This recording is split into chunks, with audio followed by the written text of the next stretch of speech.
کہ بیٹیاں خدا کی رحمت، جس دین نے ہمیں یہ بتایا کہ ماں باپ اور ان کی خدمت اور اس کے صلے میں دی جانے والی جنت، اسی طرح اس دین اسلام نے مقام اہل بیت کو بھی بتایا. اور ہم وہ سنی ہیں جو نبی سے محبت کرتے ہیں، اور صرف نبی ہی سے نہیں بلکہ نبی کی پاک آل سے بھی محبت کرتے ہیں، اور صرف پاک آل سے ہی نہیں بلکہ نبی کے اصحاب سے بھی محبت کرتے ہیں، نبی کے در سے بھی محبت کرتے ہیں، نبی کے گلیوں سے بھی محبت کرتے ہیں، نبی کے کوچے سے بھی محبت کرتے ہیں، نبی کی احادیث سے بھی محبت کرتے ہیں، نبی کی سنتوں سے بھی محبت کرتے ہیں، نبی کے اخلاق حسنہ سے بھی محبت کرتے ہیں، نبی کے فرمودات سے بھی محبت کرتے ہیں، نبی کے اخلاق سے بھی محبت کرتے ہیں. اور اگر نبی رحمت کی چلتی پھرتی تصویر کو دیکھنا چاہتے ہیں تو ہم اہل بیت اطہار کو سامنے رکھتے ہیں، نبی کا دیدار کرتے ہیں. اہل بیت یہ نبی کی پیاری پیاری اداؤں کا نام ہے. اہل بیت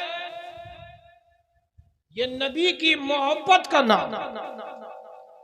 اہل بیت یہ نبی کی عنایتوں کا نام ہے. اہل بیت یہ نبی کی شفقتوں کا نام. اہل بیت یہ نبی محترم کی جان کا نام. نبی محترم کی جان کا نام. اور اے نبی آپ کیا ہیں؟ تو علماء اہل سنت فرماتے ہیں کہ نبی جان ایمان ہے. نبی جان ایمان ہے. اے نبی آپ کی جان کیا ہے؟ نبی فرماتے ہیں میری جان میری آل. عزیز دوستو،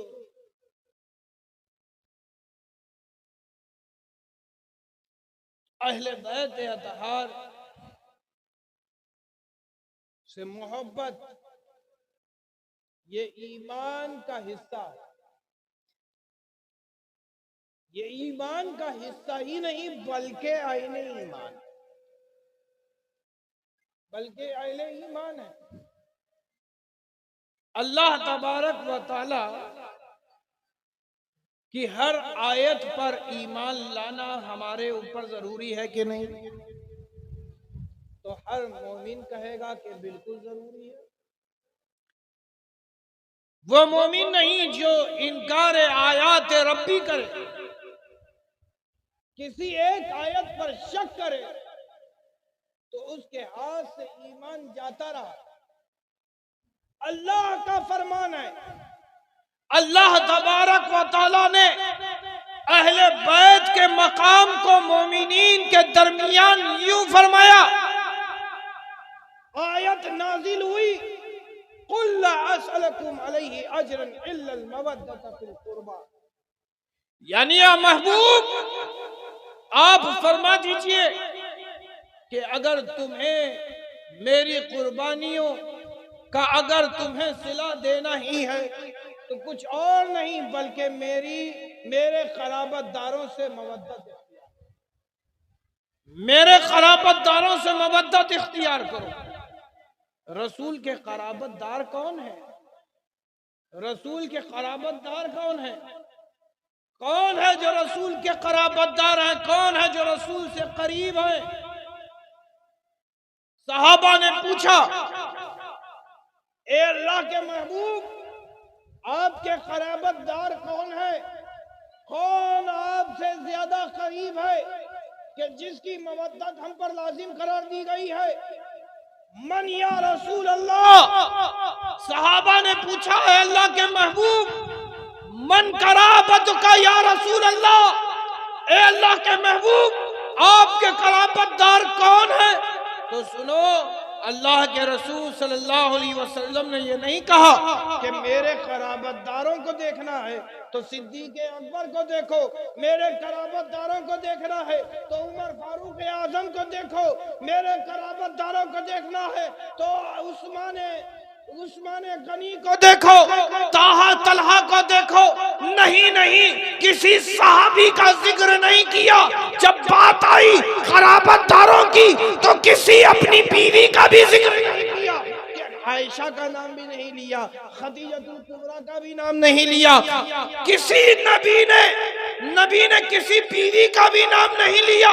قرابت داروں پہ جب شمار کرنا ہوا تو اللہ کے محبوب نبی فرماتے ہیں کہ الفاطمۃ والعلی والحسن والحسین وابنہما، یہ میرے قرابت دار ہیں، یعنی فاطمہ ہے، حسن ہے، حسین ہے، اور قیامت تک آنے والی ان کی اولادیں یہ میری قرابت دار ہیں۔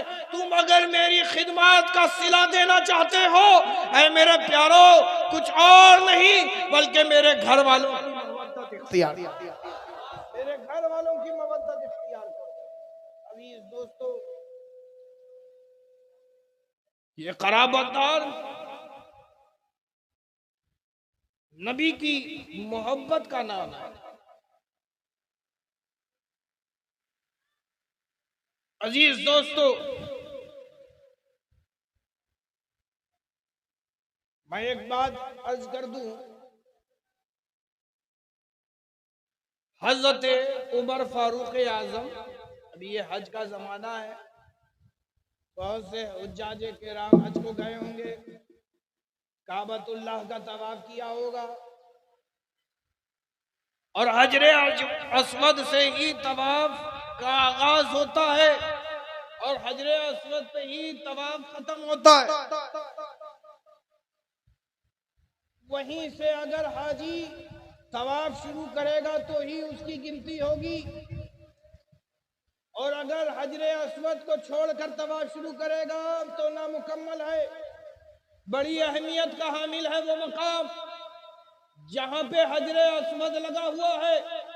حضرت عمر فاروق اعظم ایک دفعہ گئے، طواف کر رہے تھے، اب حجر اسود کو چومنے کی باری آئی تو حضرت عمر فاروق اعظم آگے بڑھے، اور حدیث میں آتا ہے کہ حضرت عمر فاروق اعظم نے حجر اسود کو چوما۔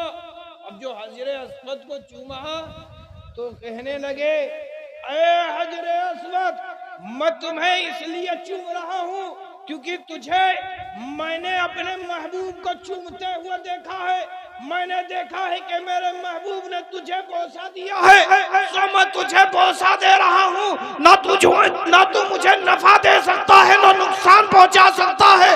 پیچھے سے امیر المومنین مولائے کائنات تھے، کہا اے امیر المومنین آپ خطا پر ہیں، آپ خطا پر ہیں۔ کہا یہ فائدہ بھی پہنچاتا ہے نقصان بھی پہنچاتا ہے۔ کہا کیا فائدہ پہنچاتا ہے؟ کہا روز محشر یہ اہل ایمان کے ایمان کی گواہی دے گا، جب گواہی اہل ایمان کے ایمان کی دے گا تو مومنین کو نفع حاصل ہوگا۔ اور نقصان کیسے پہنچاتا ہے؟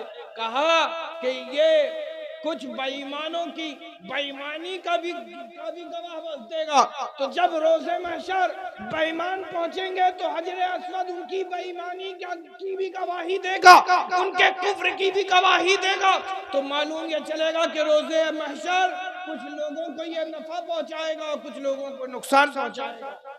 عزیز دوستو، یہاں پہ ایک بات قابل غور یہ ہے کہ عمر نے چوما تو اس خیال سے چوما کہ ایک بار نبی کو چومتے دیکھا تھا، ایک بار چومتے دیکھا تھا، ایک بار چومتے دیکھا تھا۔ جتنے بھی حجاج کرام جائیں گے چومنے کا موقع ملے تو چوم لو، نہیں مل رہا ہے تو استحلام کر لو، نہیں مل پا رہا ہے تو دور سے ہی چومو، مگر چومنا ضروری کیوں چومنا ضروری؟ کیونکہ نبی کا لب ایک بار لگ گیا تو قیامت تک کے مومنین پر لازم ہو گیا کہ اسے چوم لیا جائے۔ تو سنو، میرے نبی کی ایک بار نہیں، دو بار نہیں، بلکہ اہل بیت اطہار پر میرے نبی کا لب ہی نہیں بلکہ سب کچھ لگا۔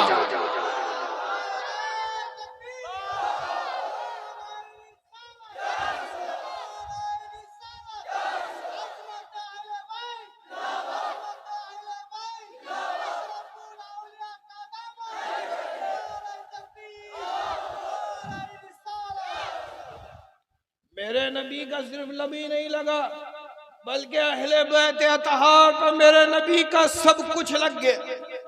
اتنے چہیتے ہیں اہل بیت، اتنے پیارے ہیں اہل بیت، اتنے سندر ہیں اہل بیت کہ اہل بیت میرے نبی کے دل کی دھڑکن ہے۔ اہل بیت میرے نبی کی مسکراہٹ کی وجہ ہے۔ اہل بیت میرے محبوب نبی کے دل کا قرار کا نام ہے۔ اہل بیت کسی اور شے کا نہیں بلکہ ذات مصطفیٰ کی گواہی کا نام ہے۔ عزیز دوستو، اہل بیت اطہار کا مقام کسی اور نے نہیں بلکہ خود خدا نے بیان کیا، خود خدا نے بیان کیا۔ اور اہل بیت کی مودت قیامت تک آنے والے ہر ایک مومنین پر لازم قرار دے دی۔ عزیز دوستو، میں اس آیت کی شان نزول بھی بیان کر دوں، سنیں گے بھائی؟ کیونکہ قرآن کی آیت یک بارگی پوری نازل نہیں ہوگی بلکہ موقع در موقع، وجہ در وجہ نازل ہوتی رہی ہے۔ سینہ مصطفیٰ، ابھی میں نے جس آیت کریمہ کی تلاوت کی، اللہ تبارک و تعالی ارشاد فرماتا ہے قُلْ لَا أَسْأَلُكُمْ عَلَيْهِ أَجْرًا إِلَّا الْمَوَدَّةَ فِي الْقُرْبَى۔ اے محبوب، آپ فرما دیجئے کہ آپ کی خدمات کا صلہ اگر کچھ بنتا ہے تو وہ اہل بیت کی مودت۔ یہ آیت کریمہ کیوں نازل ہوئی؟ تو میں ایک چیز بتاؤں، جب مہاجرین ہجرت کر کے مدینہ آ گئے، مہاجر ہجرت کر کے مدینہ آ گئے، مکہ کو چھوڑا رسول کی محبت میں، اپنے گھر کو چھوڑا رسول کی محبت میں، ماں باپ کو چھوڑا رسول کی محبت میں، گھر دولت زمین جائیداد چھوڑی رسول کی محبت میں، رسول ہی کی محبت میں مدینہ آ گئے، دیوانہ وار ہو کر آ گئے، سب کچھ دنیا کی لاہ و متاع چھوڑ کر آ گئے۔ کچھ ہاتھ میں نہ تھا، صرف تھا تو رسول کی محبت، کچھ تھا تو رسول کی محبت۔ اللہ کے رسول صلی اللہ علیہ وسلم نے کیا پیغام دیا؟ ان انصار کی انصاریت پر قربان جاؤ اے مسلمانوں۔ رسول کے ایسے دیوانے تھے انصار کہ رسول رحمت صلی اللہ علیہ وسلم نے فرمایا یہ مہاجر جو مدینہ آئے ہوئے ہیں بے دست و پا آئے ہوئے ہیں، ساتھ میں کچھ نہیں لائے ہیں بلکہ سب کچھ چھوڑ کر اللہ اور اللہ کے دین اور اس کے رسول کی مدد کے لیے یہاں آئے ہوئے ہیں، سب کچھ چھوڑ دیا ہے۔ اے انصاران مدینہ، سنو سنو، یہ مہاجرین جو تمہارے درمیان آئے ہوئے ہیں ان کا خیال کرو، یہ تمہارے لیے ایسے ہیں جیسے تمہارا خونی بھائی۔ ایک مہاجر کو دوسرے انصار کا بھائی بنا دیا۔ مکے میں ایک بھائی جو ایمان نہ لایا اسے چھوڑ کر، رشتے ناتے چھوڑ کر، باپ کی محبتوں کو چھوڑ کر، ماں کی شفقتوں کو چھوڑ کر اگر کوئی مہاجر آیا ہے تو وہ نبی کی محبت میں مدینہ آیا ہے۔ یہاں پر وہ یتیم کی شکل میں نظر آتا ہے۔ اے انصاران مدینہ، سنو سنو، یہ مہاجر تمہارے لیے بھائی ہے۔ ایک مہاجر کو انصار کا بھائی بنایا، ایک انصار کو مہاجر کا بھائی بنایا، رشتہ اخوات قائم کیا، رشتہ اخوات قائم کیا۔ حکم ہوا کہ ایک دوسرے کے تم بھائی ہو جاؤ، ایک دوسرے کے تم بھائی ہو جاؤ، ایک دوسرے کے تم بھائی ہو جاؤ، ایک دوسرے کو بھائی بنا دیا۔ پھر انصار نے مدینہ، مہاجرین نے مدینہ مکہ بیٹھے تو آپس میں گفتگو کرنے لگے، آپس میں اپنی باتوں کو بیان کرنے لگے کہ رسول کریم صلی اللہ علیہ وسلم نے ہم پر کتنا احسان کیا، کتنا احسان کیا۔ رونے لگے، دل تڑپ اٹھا کہ رسول نے جو ہمارے لیے قربانیاں دی ہیں، کوئی باپ اپنے بیٹے کے لیے نہیں دے سکتا، کوئی ماں اپنے بیٹے کے لیے نہیں دے سکتا، کوئی بیٹا اپنے ماں باپ کے لیے نہیں دے سکتا۔ اتنی قربانیاں دی ہیں رسول نے کہ کوئی رشتہ دار کسی رشتہ دار کے لیے نہیں دے سکتا۔ اتنا خیال تو کوئی کسی کا نہیں رکھتا جتنا خیال میرے محبوب نبی نے ہمارا رکھا ہے۔ ارے ہم تو وہ تھے کہ جو شراب پیتے تھے، نشے میں چور رہتے تھے، ہم تو وہ تھے کہ بیٹیاں ہمارے گھر ہوتی تھی تو زندہ دفنا دیا کرتے تھے۔ ارے ہم تو وہ تھے کہ ہم یتیموں کے مالوں کو کھا لیا کرتے تھے، ڈکار تک نہیں لیتے تھے۔ ارے ہم تو وہ ظالم تھے کہ ظلم کرتے تھے، مسکراتے تھے، لیکن اللہ کے محبوب کی محبت کیا ہمیں حاصل ہوئی کہ اللہ نے ہم سے ہماری یہ ساری برائیاں دور، ہم سے یہ ساری برائیاں دور کر دی۔ ارے ہم تو قریب تھا کہ اپنے خدا کے غضب میں گرفتار ہوتے، قریب تھا کہ جہنم کا ایندھن بنا دیا جاتا، لیکن میں اپنے محبوب کی عنایت و قربانی و شفقتوں پر قربان کہ رسول نے اپنے خدا کا قرب دیا، معرفت خدا بندی دی، اپنے محبوب کی محبت، اپنے رب کی محبت عطا کی، اپنے رب کی طرف ہمیں رجوع کیا جسے ہم بھول چکے تھے، یاد آ گئی۔ اب چاہتے ہیں کہ ان خدمات کا صلہ دے کیا دیں۔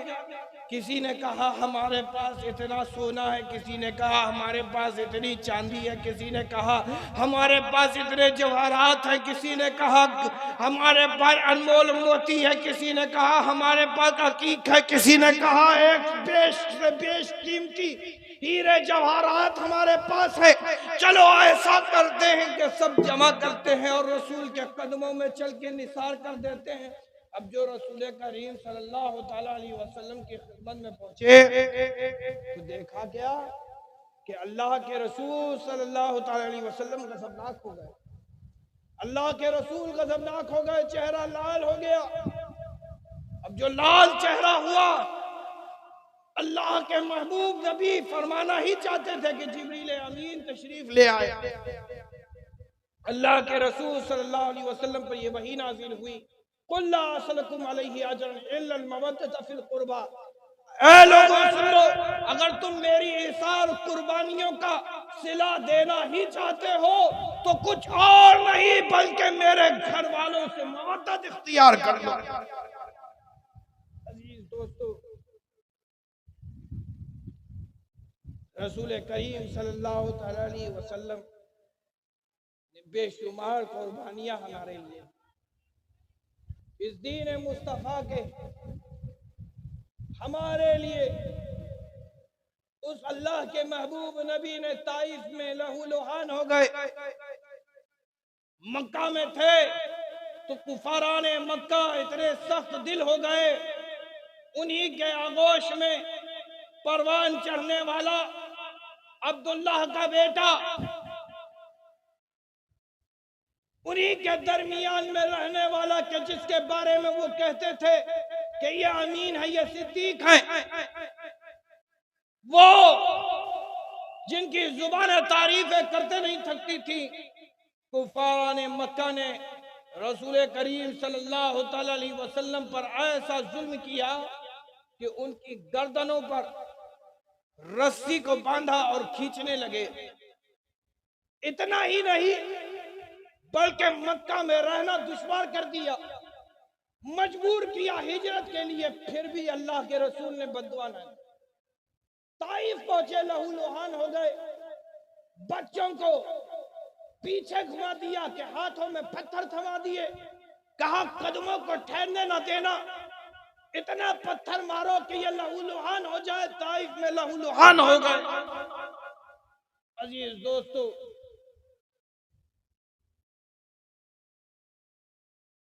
لیکن اللہ کے رسول صلی اللہ علیہ وسلم نے کبھی بھی بد دعا نہ کی، بد دعا نہ کی۔ وہ ہاتھ اٹھے تو محض دعا کے لیے، لوگوں نے ستایا پھر بھی دعا دے رہے ہیں۔ ایسا محسن لے کر کے آؤ دنیا والوں، کون ہے اس دنیا میں ایسا کہ اسے ستایا جائے اور وہ بد دعا نہ دے؟ ایک چھوٹا سا بچہ اگر اسے دو تماچا بھی تم مار دو، جسے عقل نہیں ہے کہ دعا کیا ہے بد دعا کیا ہے، لیکن وہ بھی تمہارے لیے بد دعا کرنے لگتا ہے، وہ بھی تمہارے بارے میں برا بھلا کہنے لگتا ہے۔ لیکن سنو، دنیا نے ایسی نہ نظیر دیکھی ہے نہ دیکھے گی جیسی ذات میرے مصطفیٰ کی، جیسی ذات میرے مصطفیٰ کی ہے۔ عزیز دوستو، اس مصطفیٰ سے ہم اور آپ کیا محبت کریں گے؟ اس مصطفیٰ جان رحمت سے خود اللہ محبت کرتا ہے، خود خدا محبت فرماتا ہے۔ اور ایسی محبت رسول سے، ایسی محبت خدا فرماتا ہے کہ اے میرے پیارو، اللہ کے رسول صلی اللہ تعالی علیہ وسلم سجدے میں ہے، حالت سجدے میں ہے رسول، اور سجدے ہی میں حکم آ گیا، اے محبوب، آپ جدھر اپنا چہرہ گھمانا چاہیں گھما دیں۔ اے محبوب، جدھر آپ چاہیں گے ادھر ہی اللہ قبلہ بنا دیں، جدھر آپ کا رخ ہو جائے گا ادھر ہی خدا قبلہ بنا دے گا۔ میں یہاں پر ایک بات کہنا چاہتا ہوں کہ اللہ کے رسول صلی اللہ علیہ وسلم نے اپنی زبان نہیں ہلائی تھی، یہ نہیں کہا تھا کہ اے اللہ تو قبلہ بدل دے، صرف چاہا تھا۔ چاہت مصطفیٰ اتنی پسند ہے خدا کو کہ اللہ یہ اپنے محبوب کی چاہت میں اتنی تاخیر نہ کرے کہ ابھی یہ عبادت مکمل ہو جائے تو وہی نازل ہو، ارے محبوب سجدے میں ہے، جبرائیل تم جاؤ اور آیت قبلتین نازل فرما دو۔ چاہت مصطفیٰ میں اتنی بھی تاخیر خدا کو گوارا نہیں، چاہت مصطفیٰ میں اتنی بھی تاخیر خدا کو گوارا نہیں کہ ادھر محبوب چاہیں اور عبادت مکمل ہو تب نازل ہو، نہیں، محبوب اگر سجدے میں ہو، چاہت مصطفیٰ کی ہو تو حکم آ جاتا ہے کہ قبلہ بدلو۔ اے میرے پیارو، یہ رسول کی چاہت کیا؟ چاہت اہل بیت اطہار، اہل بیت اطہار ہیں۔ قبلہ بدلنے کے لیے اللہ کے رسول نے اپنی زبان سے نہیں کہا کہ اللہ یہ میری چاہت ہے، لیکن تاریخ شاہد ہے، مسلم شریف میں ہو، ترمذی شریف میں ہو یا بخاری شریف میں، حتیٰ کہ تمام سیاستہ میں یہ بات لکھی ہوئی ہے، یہ روایت لکھی ہوئی ہے، یہ حدیث درج ہے کہ اللہ کے رسول صلی اللہ تعالی علیہ وسلم نے اپنی زبان مبارک سے یہ فرمایا، اس طرح فرمایا کہ فاطمہ کو بلایا، علی کو بلایا، حسنین کریمین کو بلایا اور اپنی چادر میں ڈھانپ لیا، اپنی چادر میں ڈھانپ لیا اب جب چادر میں ڈھانپا تو اپنے رب سے فریاد کی کہ اے اللہ یہ میری اطاعت ہے، اے اللہ یہ میری اطاعت ہے، اے اللہ تو اسے خوب پاک فرما دے۔ ادھر اللہ کے محبوب نے یہ کہا ہی تھا کہ اللہ تبارک و تعالیٰ نے یہ آیت سینہ مصطفیٰ پہ نازل فرما دی، انما یرید اللہ لیذھب عنکم الرجس اہل البیت ویطہرکم تطہیرا۔ عزیز دوستو، یہاں پر ایک بات عرض کر دوں، انما یرید اللہ ارادہ کرتا ہے، اور اللہ کے ارادے سے ہی ساری کائنات۔ توجہ چاہوں گا، خدا ہی کے ارادے سے ساری کائنات وجود میں ہے۔ خدا نے چاہا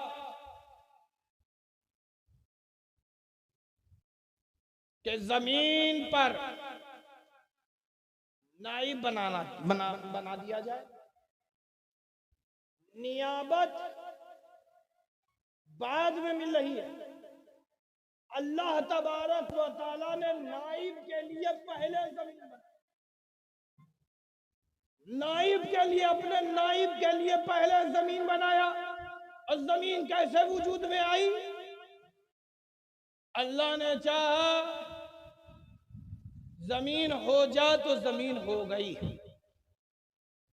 اللہ نے چاہا آسمان ہو جا تو آسمان ہو گیا، اللہ نے چاہا سورج ہو جا تو سورج ہو گیا، اللہ نے چاہا چاند ہو جا تو چاند ہو گیا، اللہ نے چاہا پہاڑ ہو جا تو پہاڑ ہو گیا، اللہ نے چاہا کہ اس پہاڑ سے چشمے رواں ہو تو چشمے رواں ہو گئے، اللہ نے چاہا، خدا نے چاہا کہ مچھلیاں دریا میں رواں ہو سو ہو گئی۔ خدا نے جو جو چاہا وہ ہو گیا۔ تو سنو، خدا نے چاہا ہے کہ محبوب کی محبت کو اتنا چاہا کہ صبح قیامت تک آنے والی رسول کی آل کو خوب پاک فرما دیا۔ خالی اللہ نے ارادہ ہی نہیں کیا، بلکہ اللہ نے پاک فرما دیا ہر عیب سے، ہر رجس سے، ہر نجاست سے۔ اب وہ ظاہری ہو یا باطنی، ظاہری ہو یا باطنی۔ ایک سوال آتا ہے کہ بھائی نجاست آپ کے کپڑے پہ لگ گئی، ہے تو پانی سے دھو صاف ہو جائے گی؟ پانی سے دھو صاف ہو جائے گی؟ اب صاف چیز پہ امکان ہے کہ دوبارہ نجاست لگ جائے، دوبارہ وہ کپڑا تم پاک کرو گے، ضروری نہیں کہ وہ کپڑا ہمیشہ پاک رہے، ہو سکتا ہے کہ اس لباس پہ کوئی نجاست کبھی لگ جائے۔ لیکن سنو، مخلوق چاہے تو اپنے ارادے سے لگی ہوئی نجاست کو دھو کے پاک کر لیتا ہے، لیکن اللہ تبارک و تعالی اور بندے میں یہی فرق ہے کہ اللہ جب پاکی کا ارادہ کرتا ہے تو ایسا پاک کر دیتا ہے کہ نجاست سے محفوظ دائمی نجاست سے محفوظ فرماتا ہے۔ عزیز دوستو، دائمی نجاست سے اللہ محفوظ فرما دیا۔ اہل بیت اطہار پاک ہو گئے، اسی لیے کہا جاتا ہے کہ اہل بیت اطہار یہ وہ ہیں کہ جن پر جہنم کی آگ حرام، جن پر جہنم کی آگ حرام۔ کیوں حرام؟ جہنم میں کون جائے گا؟ نجیسی تو جائیں گے۔ جہنم میں کون جائے گا؟ نجس جائے گا۔ اور اہل بیت نجس ہوئے ہی نہیں تو جہنم میں جائیں گے، تو جہنم میں نجس جائیں گے، پاک جہنم سے بچا لیا جائیں گے، اور وہ پاک کوئی اور نہیں بلکہ اہل بیت اطہار۔ عزیز دوستو، صرف اتنا ہی نہیں کہ اہل بیت پاک ہیں، بلکہ یہ ایسے پاک ہیں، طاہر ہیں اور مطہر بھی ہیں، پاک ہیں اور پاک کرنے والے ہیں، پاک ہیں اور پاک کرنے والے ہیں۔ اگر پاک کرنے والے نہ ہوتے تو ہرگز اللہ کا محبوب یہ نہ کہتا آخری لمحوں میں کہ میں تمہارے درمیان دو بھاری چیزوں کو چھوڑ رہا ہوں، ایک کتاب اللہ ہے اور دوسری میری اطاعت، مضبوطی سے تھامے رہو، کبھی گمراہ نہ ہو۔ عزیز دوستو، اہل بیت اطہار کا دامن مضبوطی سے تھا۔ یہ دامن تھامنا نہیں ہے پیارو، یہ دامن تھامنا نہیں ہے کہ آپ آئے، پیر صاحب نے اپنا دامن، اپنا رومال پھیلا دیا، آپ نے ہاتھ رکھا اور کچھ سیگے پڑھ لیے تو آپ مرید ہو گئے۔ نہیں نہیں، مرید وہ ہوتا ہے پیارو کہ شیخ نے جو آپ کو تعلیم دی ہے 24 گھنٹہ آپ اسے یاد رکھو، 24 گھنٹہ آپ اسے یاد رکھو۔ شیخ نے کیا تعلیم دی؟ جھوٹ کبھی نہ بولنا۔ شیخ نے تعلیم دی کہ نماز کے پابند ہونا، شیخ نے تعلیم دی کسی کا دل نہ دکھانا، شیخ نے تعلیم دی کہ درود شریف کثرت سے پڑھتے رہنا۔ آج بتاؤ، دل پہ ہاتھ رکھتے ہیں پیارو، بتاؤ کیا واقعی ہمارا عمل ایسا ہے؟ کیا ہم نمازی ہیں پانچوں وقت کے؟ نمازیں ہم سے چھوٹ رہی، جھوٹ ہم بول رہے ہیں، غیبت ہم کر رہے ہیں، چغلیاں ہم کھا رہے ہیں، لوگوں کو تکلیفیں ہم پہنچا رہے ہیں، اور پھر بھی آپ کہو کہ نہیں نہیں ہم تو مرید ہو گئے اور ہمیں اس مریدی نے فائدہ نہیں پہنچایا۔ فائدہ پہنچے گا کیسے؟ پہنچنے کے لیے ضروری ہے کہ تم اپنے شیخ کی دی ہوئی تعلیمات کو یاد رکھو، شیخ کی دی ہوئی تعلیمات کو یاد رکھو۔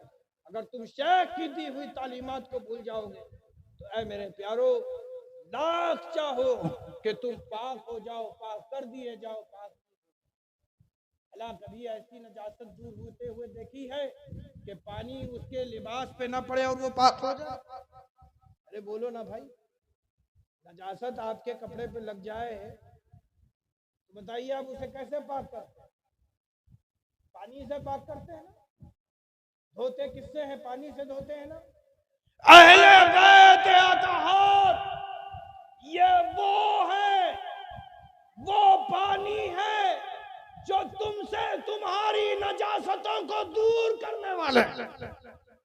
اب یہ باطنی نجاست ہو یا ظاہری نجاست ہو، تم اہل بیت اطہار کے دامن سے وابستہ نہیں ہوگے کہ تمہیں اللہ پاک فرمائے۔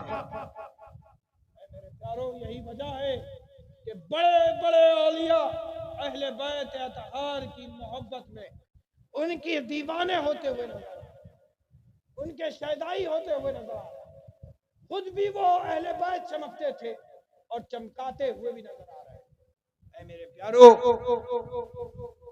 علامہ رومی کسی سید گھرانے میں نہیں پیدا ہوئے، آل رسول نہیں تھے، علامہ جامی آل رسول نہیں تھے، لیکن ان کے عشق نے انہیں چمکا۔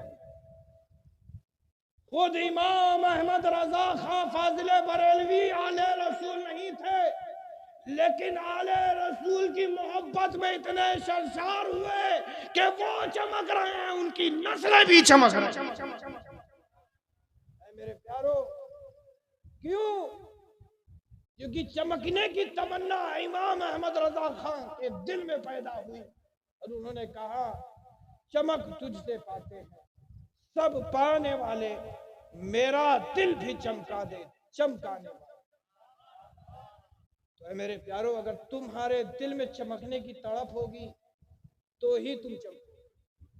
تمہارے دل میں اگر یہ خیال آ گیا کہ نہیں، ہمیں روز محشر پاک صاف جانا ہے، خدا کے حضور جانا ہے، شیخ کے بارگاہ میں آ جاؤ، شیخ تمہیں وہ طریقہ سکھائیں گے کہ جس طریقے پہ چل کر تم اپنے رب کو راضی کر لو گے۔